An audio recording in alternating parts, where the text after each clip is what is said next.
Hi, my name is Jamie. I am from Fort Lauderdale, Florida, and I am here to tell you of the physical and psychological consequences of the abortions that I had when I was 30 and 31 years old. When I went into Planned Parenthood in 2007, I was never informed of any of the psychological or physical consequences of having an abortion at 15 weeks along. It was all about the money, and you could see that it was all about the money. There was no counseling as you entered in, and it was all about how many clients they could see that day. They were very cold, and I will never forget, as I entered that clinic, one person and came out another. I have had many psychological and physical consequences since the two abortions that I had in 2007 and 2008. I am here to tell you today that these women need to be informed, an informed choice, instead of these clinics just murdering our children.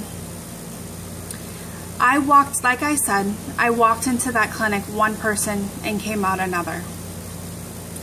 Since my abortion, I was diagnosed with cervical cancer in 2010. In 2010, I had to have a cryosurgery done as they found some cells during one of my pap smears. And that cryosurgery was like I had another abortion. All of the trauma came back to me again. And I just laid there and I cried and I cried and cried. And I got a phone call that my doctor needed to see me again. They were able to send some of the cells to the lab, and I did come back with cervical cancer. And I was informed that it was a result of my abortions that I had had. And so I was able to have a partial hysterectomy about a month after my diagnosis. I'd never had to go through radiation or chemotherapy, but I did have to have a partial hysterectomy when I was 33 years old. Never able to have any other children.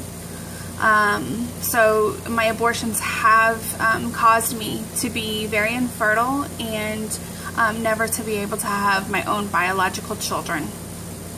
I did have a lot of problems even after my partial hysterectomy. I have a lot of cysts that were continuing to come back on my ovaries. During the partial, my uterus and my cervix was removed. And then about a year after, they removed the ovaries because of the recurrent cyst. After I had the ovarian surgery to remove the ovaries, I still had a lot of pain. I suffer with endometriosis, and my endometriosis has gone into my intestines now because of it nowhere to go.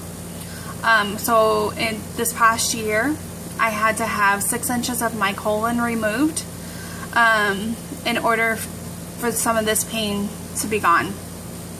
But unfortunately, I am still having a lot of complications. I have what is called ovarian remnant syndrome now, where there is still ovarian tissue and it does produce cysts still. I'm actually still under treatment for those issues. And it's heartbreaking. It's caused a lot of trauma. Every time I have to go get an ultrasound done, I freeze up. I get these walls like surrounding me and I just start shaking because all of that abortion, those days of those abortions come back to me whenever I have to go through these tests. And I regret that decision every single day. You know, and it hurts. And I get a lot of anxiety knowing that I cannot have children. You know, I'm still very young. I'm 36 today, and a lot of my friends are still having children. And I am still in those childbearing years, so it's rough.